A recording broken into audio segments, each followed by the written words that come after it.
नमस्कार, खबरों की खबर में आपका स्वागत है। हम सीधा प्रसारण कर रहे हैं रामपुर से। आप जानते हैं रामपुर, आजम खान 9 बार विधायक रह चुके हैं, लेकिन इस बार थोड़ा सा मामला अलग है।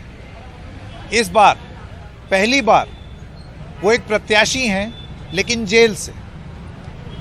क्या रामपुर 10वीं बार उन्हें विधायक बनाएगा या रामपुर के मन में कुछ और है? एक और बात आपको बता दें, रामपुर में 2 दरवाजे हैं, 2 द्वार, जिसको उर्दू में बाब कहते हैं। एक है बाब हयात और एक है बाब निजात। तो बाब रामपुर यानी कि रामपुर का दरवाजा किसके लिए खुलेगा? भाजपा के प्रत्याशी के लिए या सपा के आजम खान के लिए? आइए शुरू करते हैं यूपी का महाभारत।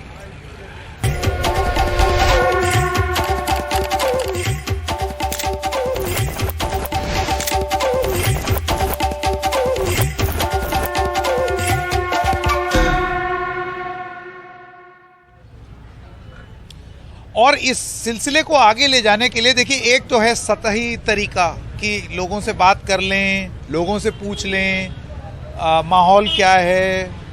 ऊपर से अगर आप देखेंगे तो बात ठीक से पता नहीं लगती। एक बड़ा महत्वपूर्ण एंगल है जिस पे बहुत कम बात होती है, और वो है महिला वोट, और उसमें भी मुस्लिम महिला वोट। प्रधानमंत्री मोदी ने आज एक बात ऐसी बोली जो कि रोचक है। कितनी सच है कितनी झूठ 10 मार्च को पता चलेगा, लेकिन रोचक है। क्या कहा उन्होंने, आइए पहले सुनाते हैं। मेरी मुस्लिम बहनें चुपचाप बिना किसी शोर शराबे के मन बनाकर मोदी को आशीर्वाद देने के लिए घर से निकल रही है। हमारी मुस्लिम महिलाएं, हमारी मुस्लिम बहनें, बेटियां जानती हैं कि जो सुख दुख में काम आता है वो ही अपना होता है। तो यही है हमारा खबरों की खबर में आज का सवाल। मोदी का यह दावा कि मुस्लिम महिलाएं भारतीय जनता पार्टी के लिए भारी संख्या में निकल करके वोट डाल रही हैं, क्या ये सच है?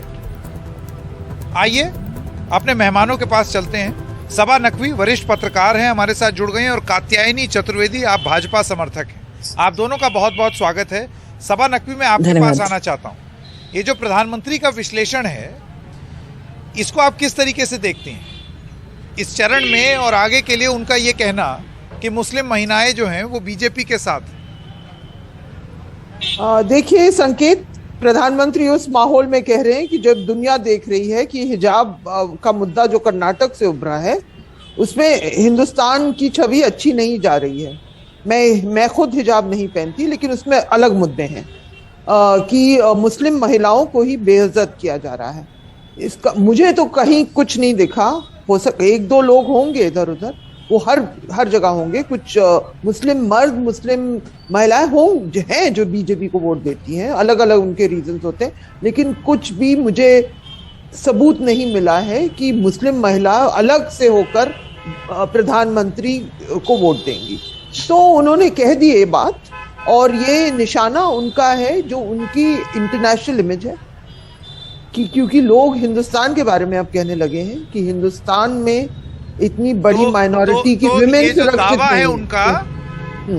ये उत्तर प्रदेश में मुस्लिम महिलाओं के लिए नहीं है, ये एक अंतर्राष्ट्रीय छवि या राष्ट्रीय छवि प्रस्तुत करने के लिए। इसमें 2-3 चीजें हैं, 2-3 चीजें हैं। देखिए, जिस तरह से हिजाब का मुद्दा यूपी के चुनाव में बीजेपी के नेता, बीजेपी के काडर, क्योंकि मैं भी इन सारे जगहों का दौरा कर चुकी हूँ, बार बार वो आप उनसे नौकरी की बात करें, वो हिजाब की बात करते हैं। वो जहन में है कि हिजाब हिजाब हिजाब, मुस्लिम मुस्लिम मुस्लिम। तो ये इसके 2-3 पहलू होते हैं। ये जो साइकोलॉजिकल जो होता है कि आप बार बार मुस्लिम महिलाओं की बात करें, और इसमें दूसरा निशाना ये भी है क्योंकि लोग कह रहे हैं भाई ये क्या हो रहा है हिंदुस्तान में। जब आप जानते हैं कि मैंने आपके ही शो में पहले मैं कह चुकी हूँ कि अमेरिकन हाउस ऑफ रिप्रेजेंटेटिव्स में 2 हिजाब वाली महिलाएं हैं। हमारे जिस स्टेट में आप खड़े हुए वहां के मुख्यमंत्री अपना सैफरन रोब्स पहनते हैं। तो ये सब सवाल जो उठ रहे हैं कि ये डिलिबरेटली ये मुद्दा को उठाया गया है। सपा के लोग इसके बारे में बात नहीं करते, ये भी आप जान गए होंगे, लेकिन भाजपा के लोग बार बार हिजाब के बारे में बात कर रहे हैं। तो मुझे लगता है प्रधानमंत्री के 2-3 साइकोलॉजिकल लेवल्स हैं, और मैं नहीं मानती कि कोई भी एविडेंस निकलेगी कि मुस्लिम महिला भाजपा को वोट दे रही है, क्योंकि मुस्लिम महिला पे हमला हो रहा है। भारी मात्रा तो आपका ये कहना है कि हमला हो रहा है, कहीं उनके ऊपर हमला हो रहा है, सकती हैं। नहीं संकेत, मैं मानती हूँ मुस्लिम महिलाओं खवातीन पे हमला हो रहा है हिंदुस्तान में, चाहे वो कर्नाटक में हो चाहे कहीं, उनको बेइज्जत किया जा रहा है। तो ऐसे माहौल में मैं आपके पास आना चाहता हूं, जब प्रधानमंत्री ये दावा करते हैं कि मुस्लिम महिलाएं भारतीय जनता पार्टी को आशीर्वाद दे रही हैं, सपोर्ट कर रही हैं। अब जैसे रामपुर का आपको किस्सा बता दें, यहाँ पर भी कुछ ऐसे मोहल्ले हैं जहाँ पर आपको भाजपा समर्थक मुसलमान भी मिलेंगे, भाजपा समर्थक मुस्लिम औरतें भी मिलेंगी, लेकिन बड़े तबके में ऐसे भी लोग हैं जो कि भाजपा को पसंद नहीं करते। तो ये एक एबरेशन है जिसकी जिक्र प्रधानमंत्री कर रहे हैं, या सही में उनको कोई एक जानकारी हाथ लगी है? संकेत जी बहुत धन्यवाद, ये बड़ा परिणाम हो सकते हैं अगर ये तथ्य में हो। संकेत जी बहुत धन्यवाद, बहुत महत्वपूर्ण विषय है। और मैं ये कहना चाहूंगी कि अभी मैं सुन रही थी, वरिष्ठ पत्रकार हैं हमारे साथ जो अभी पैनल में बैठी हैं और बहुत अनुभवी भी हैं, बावजूद इसके उनका ये कहना मुझे बिल्कुल पसंद नहीं आया कि महिलाओं पर, मुस्लिम महिलाओं पर एक हमला किया जा रहा है। नहीं, मैं बहुत संजीदगी से इस बात का जवाब दूंगी कि जब भारतीय जनता पार्टी उत्तर प्रदेश में योगी जी जब योजनाओं का शुभारंभ करते हैं तो ये नहीं देखते हैं कि इसमें कौन सी महिला मुस्लिम है और कौन सी महिला हिंदू है। जब वो कन्या सुमंगला योजना की शुरुआत करते हैं तब बिल्कुल नहीं देखते हैं कि ये किसी मुस्लिम महिला को लाभ दे रहा है या किसी हिंदू महिला को दे रहा है। जब उज्ज्वला का गैस सिलेंडर पहुंचता है किसी के घर पे तो वो ये नहीं देखते हैं कि वो मुस्लिम महिला है, वो हिंदू महिला है। जब दुश्वारियों का दौर था, जब लोग खाने को तरस रहे थे, उस वक्त जब लोगों के घर तक राशन पहुंचाया गया, तब नहीं देखा गया कि वो मुसलमान है कि हिंदू है। ये इतनी अजीब सी बात है। हिजाब के बारे में बात होती है तो एक छवि ये जाती है कि मुस्लिम महिलाओं के ऊपर जी एक सवाल उठाया गया है। नहीं संकेत जी, यहाँ पर दिए जाते हैं कि कश्मीर बन जाएगा, बंगाल बन जाएगा या केरल बन जाएगा, तो एक छवि ये जाती है कि मुस्लिम तुष्टीकरण की बात की जा रही है। जब 80-20 की बात कही जाती है तो एक संदेश जाता है कि आबादी की बात हो रही है, हालांकि स्पष्टीकरण दिया गया है। हाँ संकेत जी, मैं यही कह रही थी, मैंने उस रोज भी कहा था कि उस पूरी बात को सुनना आवश्यक है। एक चंक को निकाल कर उठा लेना और उस पर इस बात को बढ़ावा देना। मैं बार बार कहती हूँ कि आज की तारीख में आप कहते हैं हिजाब पहन के, निकाब पहन के या बुर्खा पहन के स्कूल में आना, कॉलेज में आना, ये सबकी अपनी मर्जी है। नहीं, एक ड्रेस कोड है, एक यूनिफॉर्मिटी है, ये एक समानता की बात है। जब स्कूल पहुंचती है महिला, कल को फिर नादा साधु कहने लगेंगे जी हम तो बिना कपड़े के एडमिशन में आ रहे हैं और स्कूल में पढ़ेंगे। कल को कोई फौज में भर्ती के लिए जा रहा है, वो कहेगा कि नहीं जी हम तो हिजाब पहन के जाएंगे। डॉक्टर नकाब पहन के ऑपरेशन। अब ये हिजाब जो है ये एक लंबी चर्चा का विषय है और दुर्भाग्य से इतना टाइम नहीं है, तो आप दोनों का बहुत बहुत धन्यवाद। एक छोटे से ब्रेक लेंगे अभी। ब्रेक के बाद आपको ये भी सुनाएंगे कि रामपुर में जिन मुस्लिम महिलाओं से हमने बात की उनका क्या मत है, उनके क्या विचार है। ये सारे सवाल हमने उनसे भी पूछे कि उनके लिए मुद्दे क्या है, उनको कौन सी सरकार कैसी लगती है, कानून व्यवस्था पर वो क्या सोचती है। ये सारी बातें आपको ब्रेक के बाद सुनाएंगे। लेकिन ब्रेक पे जाने से पहले कू ऐप पर जो कुछ बातें बोली गई हैं वो बता दें। दाहल किरान, उन्होंने एक सवाल लिखा है कि सियासी दलों की धुकधुकी बढ़ा रही है मुस्लिमों की चुप्पी, किसे करेंगे वोट। और एक कमेंट है विश्वास सिसोदिया का, वो कहते हैं 3 तलाक एक मास्टर स्ट्रोक था जो भुना लिया गया, अब तो योगी खुद ही बोल रहे हैं 80-20। ये लोगों की राय है, लेकिन राय के साथ तो कुछ ऐसा है कि समय समय पर बदलती रहती है और सबके पास अपनी अपनी है। वक्त है एक छोटे से ब्रेक का, लेकिन ब्रेक के बाद आपको बातचीत सुनाएंगे कुछ मुस्लिम महिलाओं से।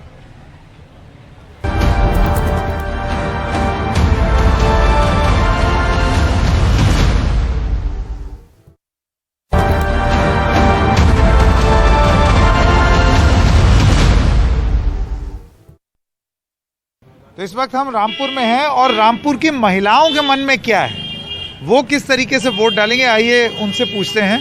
आपका शुभ नाम? हमारा मुद्दा यही है कि आपका शुभ नाम? मेरा शुभ नाम राबिया।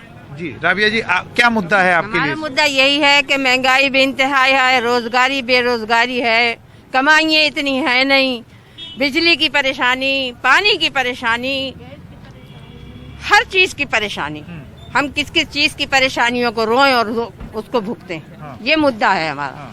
महंगाई हमेशा से रही है, नौकरियों को लेकर के हमेशा से एक दिक्कत रही है। हाँ। इतनी परेशानी नहीं रही, इन 5 सालों में ज्यादा रही है। हाँ। हमें परेशानी आपको लगता है इन 5 सालों में ज्यादा हो गई? ज्यादा। मुद्दे क्या हैं, किन आधार पर आप वोट दे रही हैं? तो मैं आपसे ही पूछना, आपका शुभ नाम? मेरा नाम साइमा है। जी साइमा। सबसे पहला मुद्दा जो रामपुर शहर का है वो बेरोजगारी का है। यहाँ पर हर पढ़ा लिखा जो अच्छी डिग्रीज उनके पास हैं, बड़ी बड़ी ऊंची डिग्रीज हैं और वो कुछ काम करना चाहते हैं, कहीं अच्छी जॉब चाहना चाहते हैं, लेकिन परेशानी यह है कि यहाँ पर जो है बेरोजगारी की वजह से उनको ठेला लगाना पड़ा है, उनको रिक्शा चलाना पड़ रही है। यही सबसे ज्यादा मेन मुद्दा जो है रामपुर शहर का यही है। एक बात कही गई है कि पिछले 5 साल में कानून व्यवस्था को दुरुस्त कर दिया है और अगर एक कोई दूसरी सरकार आ गई तो कानून व्यवस्था खराब हो जाएगी। कानून व्यवस्था को लेकर के ये भी बोला जाता है कि महिलाएं अपने आप को बड़ा महसूस करती हैं, सुरक्षित महसूस करती हैं। एक एक करके आपका जवाब। हाँ। महिलाएं सुरक्षित हमेशा से थी। हाँ। अब बेसुरक्षित है, अब नहीं है सुरक्षित। कैसे? जैसे कि निकल रहे हैं तो हुटिंगे कस रहे हैं, किसी का बुर्का खींच रहे हैं तो किसी का हिजाब खींच रहे हैं, कोई सुरक्षित नहीं। हाँ। आपको क्या लगता है? जी, जितने रेप के केसेस मुझे लगता है कि अब हाल फिलहाल में बढ़ गए हैं, उतने पहले कभी नहीं थे। हमारे यहाँ कभी हिंदू मुस्लिम की कोई बात नहीं थी, ये अब हो रही है, कभी नहीं थी। सब एक से रहते थे, सब एक से रहते थे, हर दुकान से सौदा लेते थे, हर मुसलमान और हिंदू सब एक थे। ये अब हो रही है। तो आपका कहना है कि जो हिंदू महिलाएं हैं वो भी लगभग इसी तरीके से सोचती हैं जैसे आप सोच रही वो हैं? उनकी सोच है, वो उनकी सोच है, हम नहीं कह सकते। ये हमारी सोच है कि पहले कभी नहीं था, ये अब हुआ। एक आखिरी सवाल, ये बात बोली जा रही है कि जहां आई सपा की सरकार वहां होगा गुंडा राज, इसको आप किस तरीके से देखते हैं? क्योंकि एक बात ये हो रही है कि वो आए नहीं कि गुंडागर्दी चालू हो जाएगी। ये उसके हाथ में। हाँ? ये उसके हाथ में, ऊपर वाले के हाथ। ये वो करेगा फैसला। बहुत बहुत धन्यवाद हमसे बात करने के लिए। आप सब लोगों का बहुत बहुत धन्यवाद। उसामा शाह और सचिन गुप्ता के साथ संकेत उपाध्याय, NDTV।